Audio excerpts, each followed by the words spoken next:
नमस्कार, स्वागत है आपका द बिहार बुलेटिन। हमारी टीम लगातार मधेपुरा के 26 वार्ड में घूम रही है।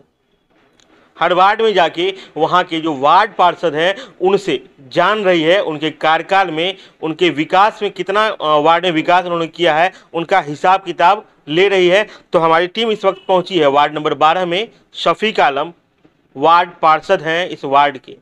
एक और मज़ेदार बात बता दूं इस वार्ड के बारे में कि इनकी पत्नी रेशमा प्रवीण हमारे साथ में जुड़ी हुई हैं। वो लगातार 3 टर्म इस वार्ड की पार्षद रहीं। उनके बाद शफीक आलम जी इस वार्ड के पार्षद रहे हैं। तो सीधे इनसे जुड़ते सबसे पहले आप दोनों आदमी का द बिहार बुलेटिन में स्वागत है। आपका स्वागत है, आपके पूरे टीम का स्वागत है। आपने जो ये कार्य शुरू किया है इसके लिए मैं आपको बहुत बहुत धन्यवाद देता हूँ। तो सबसे पहले सर आपसे सवाल हमारा ये होगा कि 3 टर्म मैडम रही वार्ड पार्षद, फिर आप बने, उससे पहले वार्ड की स्थिति क्या थी आपकी? देखिए, ये बात लगभग 20 साल पहले की है। 2002 में पंचायती राज शुरू हुआ था और उससे पहले हमारे वार्ड पार्षद थे जनाब निसार साहब। लेकिन फिर बीच में 20 साल तक किसी कारणवश चुनाव नहीं हुआ। वो साल भी 20 साल खाली चला गया था। अब 2002 से कंटिन्यू हम और मेरी पत्नी रेशमा प्रवीण इस वार्ड के वार्ड पार्षद हैं। आपको बता दें, जब हम लोग ये भार अपने कंधे पे लिए थे तो हमारे वार्ड की दुर्दशा काफ़ी ख़राब थी। सभी सड़कें कच्ची थी और नाला का कोई प्रोविज़न नहीं था। मकान की स्थिति जर्जर थी। मिट्टी का मकान था, फूस खपड़ा का मकान था, चदरा का मकान था। उसको हम लोगों ने अपने प्रयास से आज लगभग सभी जगह वार्ड में पक्का का घर बना दिए हैं। 1-2 घर कहीं पे बचा हुआ है, उसकी सूची भी हम समर्पित कर चुके हैं नगर परिषद में। मान लीजिए आप लोग जो काम किए हैं तो उसके बाद स्थितियाँ सुधरी है जी। उससे पहले वार्ड में कुछ नहीं था, कोई विकास नहीं हुआ था। मैडम, थोड़ा सा आपसे बात करना चाहेंगे कि आप 3 टर्म लगातार वार्ड पार्षद बनी और लोगों के विश्वास को जीती, तो लोगों ने आपको 3 बार चुना। उस समय आपने क्या सब काम किया था? देखिए, सबसे पहले तो मैंने काम ये किया कि वृद्धा पेंशन बनवाया और विकलांग पेंशन बनवाया लोगों के लिए जो नहीं था वार्ड में। उसके बाद कच्ची सड़कें को मैंने पक्का करवाया। उस समय आवास की उतनी स्थिति नहीं थी, आवास नहीं था। फिर भी आवास योजना जितना भी हो सका मैंने उसका लिस्ट बना करके तैयार किया गरीबों के लिए खास करके। और उसके बाद छोटे छोटे बच्चे को आंगनबाड़ी में मैंने कहा कि जाने देने के लिए। आंगनबाड़ी खुल गया था हम लोग के समय, अपने हाथ से सबका जॉब हुआ था। तो ये सब काम शुरुआत था, आंगनबाड़ी का शुरुआत था आपका जो टर्म? हाँ, उस समय शुरुआत था। मेरे वार्ड में 2 आंगनबाड़ी है तो उसमें बच्चे नहीं जाते थे, तो मैंने कहा भेजो बच्चों को। आंगनबाड़ी की जो सेविका है वो शिकायत करती थी कि मैडम नहीं आते हैं बच्चे, तो मैंने बहुत बच्चों को कहा कि भेजो। तो बच्चे सब जाने लगे, थोड़ा शिक्षित होने लगे, सुधार होने लगा थोड़ा थोड़ा वार्ड में। उसके बाद पक्की सड़कें बनी, नाला बना, ये सब बनना शुरुआत हो गया। और हमने जी जान लगा के जनता का सेवा किया है, जनता का मान सम्मान किया है और करती ही रहूँगी। तो एक बात और सर आपसे अब चर्चा कर लें कि कितनी सड़कें आपके वार्ड में तंदुरुस्त एकदम मतलब अच्छी कंडीशन में है? मेरे वार्ड में लगभग हमारा 90% रोड जो है ना पक्की हो चुका है। 10% रोड कच्ची है। उसके लिए हमने एस्टीमेट बनाने के लिए दिया है और वो भी निकट भविष्य में हम लोग उसको पूरा कर लेंगे। आवास शौचालय वगैरह क्या व्यवस्था कर रखे हैं वार्ड में? हमने अपने रीजन में जब शौचालय का ये आया था हम लोगों के यहाँ कार्य करने के लिए, तो हम लोग लगभग 185 हम लोग शौचालय अपने वार्ड में दिए हैं गरीब लाभों को, जो रोड पे जाता था, जो बिल्कुल जिसके घर में शौचालय नहीं था। और प्रधानमंत्री आवास योजना में हम लोग लगभग 150 के करीब हम लोग घर दे चुके हैं। किसी को पहला किस्त मिल चुका है, किसी को दूसरा किस्त मिला है, किसी को तीसरा, किसी को चौथा।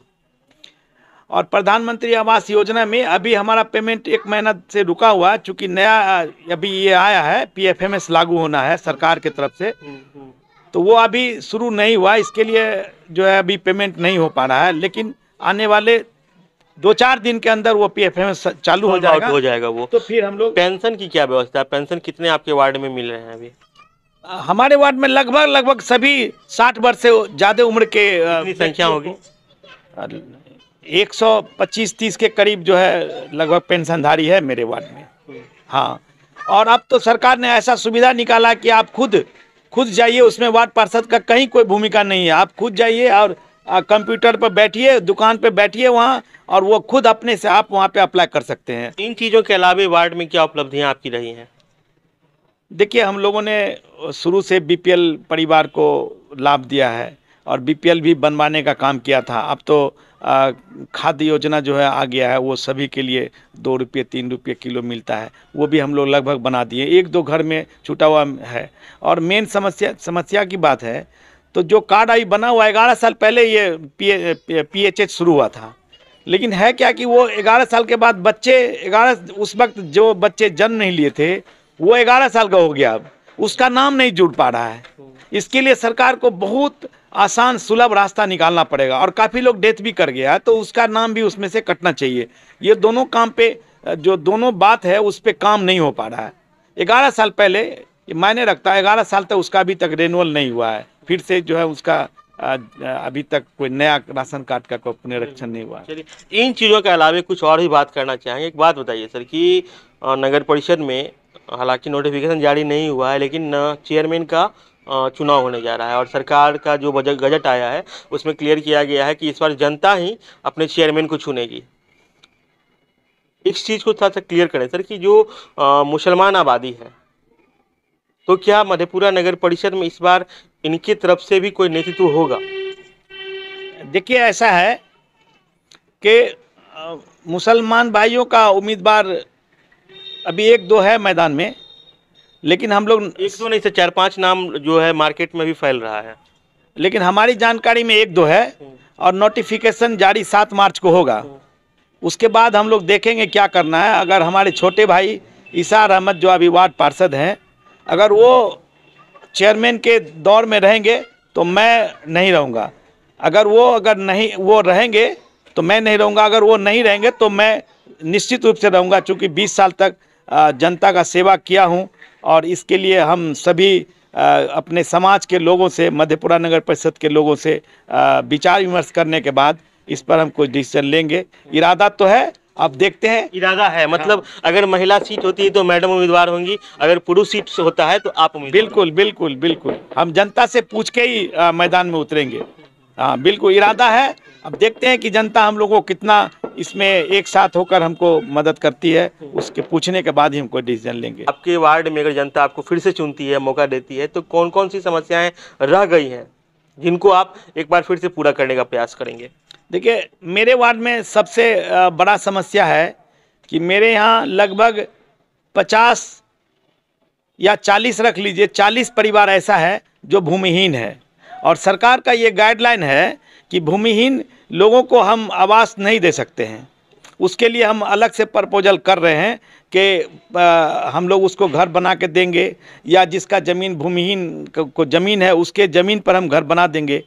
और इस पर अभी तक सरकार की तरफ से कुछ कार्य नहीं किया गया। एक बार सूची मांगा गया था, हम लोग उसको सूची दिए। ये मेरे यहाँ मुख्य समस्या है, पहला मुख्य समस्या यही है कि जो भूमिहीन है उसको हम लोग घर दें, और इसके लिए क्या हमको करना पड़ेगा, इसमें हम प्रयासरत हैं, और सरकार अगर इस पर कुछ पहल करती है तो हम निश्चित रूप से ऐसा करने में हम सफल होंगे। दूसरा समस्या मेरा ये है वार्ड में कि हमारा शहर जो है मधेपुरा नगर परिषद चारों तरफ नदी से घिरा हुआ है, और नाला से नदी का कहीं जुड़ाव नहीं है, जिसकी वजह से नाला का पानी रोड पे रिसाव होता रहता है और गंदा पानी रोड पे बहता है। जब अगर हम लोग ये चाहते हैं कि नदी से सभी नाला का जुड़ाव हो जाए, छोटे छोटे नाला का जुड़ाव हो जाए, ताकि पानी का रिसाव नहीं हो। ये मेरा दूसरा सबसे समस्या है वार्ड का। ये समस्या अगर पूरा होता है तो हम लोग एक सफल सामाजिक लोग कहलाएंगे। ठीक है। और कोई समस्याएं जो हैं? नहीं, अब तो मेरे वार्ड में समस्या नहीं है, लगभग नहीं। हाँ, लगभग नहीं। शफीक आलम थे वार्ड नंबर 12 के पार्षद, और मैडम थी, उनकी पत्नी हैं, और 3 बार लगातार 15 साल तक इस वार्ड पर काबिज रही हैं वार्ड पार्षद के पद पर, रेशमा प्रवीण।